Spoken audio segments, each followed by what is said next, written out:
ಬಸವ ಸಂಗೀತದ ವಿದ್ಯಾರ್ಥಿಗಳನ್ನು ತಯಾರು ಮಾಡ್ತಾ ಇದೆ.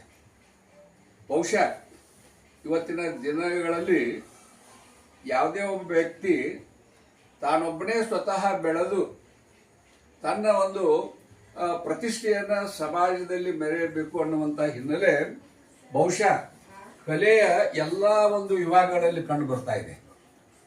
ಆದರೆ ತನ್ನ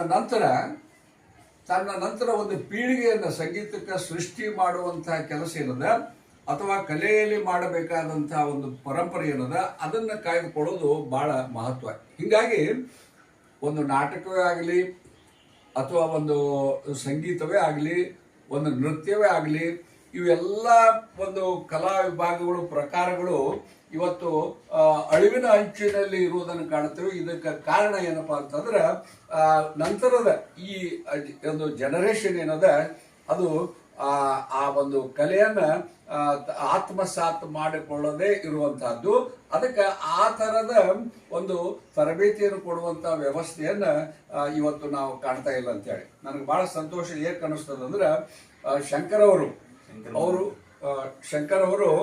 ಅವರು ಸೇನೆಯೊಳಗೆ ಕೆಲಸ ಮಾಡಿ ನಿವೃತ್ತಿಯ ನಂತರ ಗುಳೇದಗುಡದಲ್ಲಿ ನೆಲೆಗೊಂಡು ಇಲ್ಲಿ ಒಂದು ಸಂಗೀತ ಶಾಲೆಯನ್ನು ತೆಗೆದು ಶಾಲಾ ಮಕ್ಕಳಿಗೆ ಹಲವು ವರ್ಷಗಳಿಂದ ಈ ಒಂದು ತಬಲಾ ಆಯಿತು, ಆಮೇಲೆ ಪಿಯಾನೋ ಆಯಿತು, ಆಮೇಲೆ ಕ್ಯಾಶೋ ಆಯಿತು, ಹಿಂಗೆ ವಿವಿಧ ವಿಭಾಗಗಳಲ್ಲಿ ಅವರು ತರಬೇತಿಗೊಳಿಸ್ತಾ ಇದ್ದಾರೆ.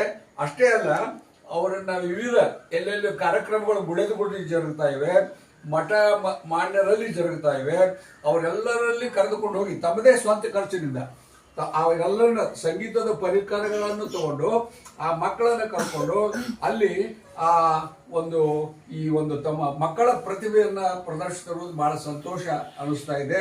ನಮ್ಮ ಶಾಲೆಗಳಲ್ಲಿ ಹೆಸರಿಗಷ್ಟೇ ಇವೆಲ್ಲ ಸಂಗೀತದ ಚಟುವಟಿಕೆಗಳು ಇರೋದು ನಾವು ನೋಡ್ತಾ ಇದ್ವಿ. ಶಾಲಾ ಶಿಕ್ಷಣದೊಳಗೆ ಈ ಏನಪ್ಪಾ ಅಂದ್ರೆ ಮುಖ್ಯ ವಿಷಯಗಳವ, ಭಾಷಾ ವಿಷಯಗಳವ, ಚಟುವಟಿಕೆಗಳು ಅಂತವ. ಆ ಚಟುವಟಿಕೆಗಳು ಅಂತಂದ್ರೆ ಅದು ಒಂದು ಸಂಗೀತ ಬಂತು, ಆಮೇಲೆ ಅದು ಚಿತ್ರಕಲೆ ಬಂತು, ಆಮೇಲೆ ಮೌಲ್ಯ ಶಿಕ್ಷಣ ಬಂತು, ಆಮೇಲೆ ಶಾರೀರಿಕ ಶಿಕ್ಷಣ ಬಂತು, ಹಿಂಗೆ ಒಂದು ಕಾರ್ಯಾನುಭವ ಬಂತು. ಹಿಂಗೆ 5 ಚಟುವಟಿಕೆಗಳಿದ್ರೂ ಸಹಿತ ಅವನ್ನ ಆ ಶಾಲೆಯೊಳಗೆ ಅದು ಪ್ರೈಮರಿನೇ ಇರಲಿ ಸೆಕೆಂಡರಿನೇ ಇರಲಿ ಅಲ್ಲಿ ಹೆಸರಿಗೆ ಮಾತ್ರ ಚಟುವಟಿಕೆಗಳಿವೆ, ಬೋಧಕರೇ ಇರ್ತಾ ಇರೋದಿಲ್ಲ ಅಂತ ಅವನು. ಹೀಗಾಗಿ ನಾವು ಎಷ್ಟೇ ಸುಧಾರಣೆ ತರಬೇಕಂದ್ರೂ ಸಹಿತ ಬರೀ ಪರೀಕ್ಷೆಗಾಗಿ ನಾವು ವಿದ್ಯಾರ್ಥಿಗಳನ್ನು ತಯಾರು ಮಾಡ್ತೀವಿ ಹೊರತು ಅವರಲ್ಲಿ ಕೌಶಲ್ಯಗಳನ್ನು ರೂಢಿಸಲಿಕ್ಕೆ ಸಾಧ್ಯವಾಗದ ಸ್ಥಿತಿಯಲ್ಲಿ ಇದ್ದಾರೆ ಅಂತೇಳಿ. ಈ ಕಾರಣದಿಂದ ಶಂಕರರ ಕಾರ್ಯವನ್ನು ನಾನು ಯಾಕೆ ಮೆಚ್ಚುಕೊಳ್ತೀನಿ ಅಂದ್ರೆ ಈ ವಿದ್ಯಾರ್ಥಿಗಳು ನೋಡ್ರಿ, ಅವರೇನು ಸಂಗೀತದ ಪರಂಪರೆ ಇರುವುದಿಲ್ಲ ಆ ಮನೆಯೊಳಗೆ. ಇದೇನು ಮೈಸೂರು ಧಾರವಾಡದಂಥ ಊರಲ್ಲ, ಸಾಂಸ್ಕೃತಿಕವಾಗಿ ಇದು ಇರುವಂತ ಒಂದು ಪಟ್ಟಣನೂ ಅಲ್ಲ ಅಂಥೇಳಿ. ಹೀಗಾಗಿ ನೆಲಕಚ್ಚಿದ ಈ ಒಂದು ಏನೋ ಈ ಕಲೆ ದೊಡ್ಡ ದೊಡ್ಡ ನಾಟಕಕಾರ ಆಗಿ ಹೋಗ್ಯಾರ ಇಲ್ಲಿ. ಕಂದಗಲ್ ಹನುಮಂತರಾಯ ಅಂತವರು, ಆಮೇಲೆ ನಮ್ಮ ಏನೋ ಬುಳ್ಳ ಲಿಂಗೇಶ್ ಅವರು, ಆಮೇಲೆ ನಮ್ಮ ಹರದೋಳಲ್ಲಿದ್ದಂತಹ ನಾಟಕಕಾರರು ಬಸವೇಯವರು, HR ಬಸವೇಯವರು, ಇಂಥವರೆಲ್ಲ ಆಗಿ ಹೋದ್ರು ಸಹಿತ ನಾಟ್ಯ ಪರಂಪರೆ ನಾಶ ಆಗಕತ್ತೈತಿ, ಸಂಗೀತ ಪರಂಪರೆ ನಾಶ ಆಗತ್ತೈತಿ. ಅಂತ ಒಂದು ಕಾಲಘಟ್ಟದೊಳಗೆ ನಾವೆಲ್ಲ ಇದ್ದೀವಿ. ಅದಕ್ಕೆ ಶಂಕರರನ್ನ ಮೆಚ್ಚಿಕೊಂಡು ಇವತ್ತಿನ ದಿವಸ ಈ ಒಂದು ಅವರ ಪಾಠಶಾಲೆಗೆ ಭೇಟಿ ಕೊಟ್ಟೆ. ನನ್ನ ಜೊತೆಗೆ ನಮ್ಮ ಚಿದಾನಂದ ಕಾಟವಾ ಇದ್ದಾರ, ನಮ್ಮ ಏನು ಭೀಮ್ಸಿಂಗ್ ರಾಠೋಡ್ ಅವರು ಅದಾರ, ನಮ್ಮ ಕೆರೂರ್ ಅವರು ಅದಾರ. ಇವರೆಲ್ಲ ಇಲ್ಲಿ ಜೊತೆಗೂಡಿ ಇವತ್ತು ಈ ವಿದ್ಯಾರ್ಥಿಗಳಿಗೆ ಒಂದು ಪ್ರೋತ್ಸಾಹವನ್ನು ಕೊಡೋ ದೃಷ್ಟಿಯೊಳಗೆ ನಾನು ಇವತ್ತು ಇಲ್ಲಿ ಬಂದಿದ್ದೇನೆ. ನನಗೆ ನೋಡಿ ಬಹಳ ಸಂತೋಷ ಆಯಿತು. ಅವರ ಚಟುವಟಿಕೆಗಳು ಹೀಗೆ ನಡೀಲಿ. ಅವರು ಈ ಒಂದು ಚಟುವಟಿಕೆಗೆ ಈ ಸಂಗೀತ ಶಾರದೆ ಏನದಳ ಆಕೆ ಹೆಚ್ಚು ಇನ್ನಷ್ಟು ಉತ್ತೇಜನ ಕೊಡಲಿ ಅನ್ನುವಂಥ ಮಾತನ್ನು ಹೇಳಿ ನನ್ನ 4 ಮಾತುಗಳನ್ನು ಮುಗಿಸ್ತಾ ಇದ್ದೇನೆ. ತಮಗೆಲ್ಲ ಧನ್ಯವಾದಗಳು. 40 ವಿದ್ಯಾರ್ಥಿಗಳಿದ್ದಾರೆ. ಮುಂಜಾನೆ 7ರಿಂದ ಚಾಲು ಆಗಿದ್ದು 9:30 ತನ, ಮತ್ತೆ ಸಂಜೆ 4:15ರಿಂದ 7 ತನ, ಹೀಗೆ 2-3 ಬ್ಯಾಚ್ಗಳನ್ನು ಮಾಡಿ ಅವರು ಸಣ್ಣ ಸಣ್ಣ ವಿದ್ಯಾರ್ಥಿಗಳಿಗೆ ನೋಡಿದರೆ 3ನೇತ್ತು 4ನೇತ್ತು ಈ ವಿದ್ಯಾರ್ಥಿಗಳು ಆಗಲೇ ಒಂದು 2-3 ತಾಳಗಳನ್ನು ಇವರು ಬಾರಿಸ್ತಾರೆ. ಕೇರ್ವಾ, ಭಜನಾ ಟೀಕಾ, ಹೀಗೆ ದಾದರ ಇಷ್ಟೊಂದು ತಾಳಗಳನ್ನು ಇವರು ಬಾರಿಸ್ತಾರೆ.